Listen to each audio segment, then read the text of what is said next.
Hello guys! So welcome back to our channel. Alright, so may tuturo po ako sa inyo ngayon kung paano mag pin ng marketplace taskbar ng inyong Facebook account. Ayan, so ito pong ating Facebook. Alright, ayan, sa bandang ibabaw guys, wala pa dyan yung taskbar o yung icon ng marketplace. So ipipin natin dyan yung marketplace ng Facebook. Just press yung parang may tatlong line sa taas para makita nyo yung settings ng Facebook account nyo. Yun, press nyo yung settings, tapos hanapin nyo sa baba yung taskbar. Ayun yung taskbar.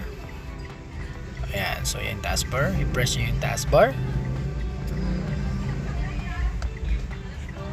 Alright, so may dalawang pagpipilian guys, yung customize the bar.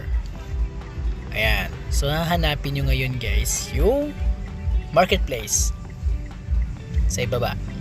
Ayan, tapos palitan nyo ng pin. Ayan, doon nyo ilagay yung yan, yung pin.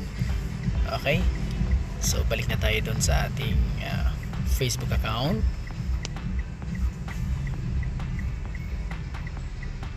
Ayun, so nandun na yung icon ng marketplace ng ating pong Facebook. Ayan, so makikita nyo na yung marketplace. Yan yung para mas madaling buksan yung marketplace. See guys, thank you for watching. Have a nice day.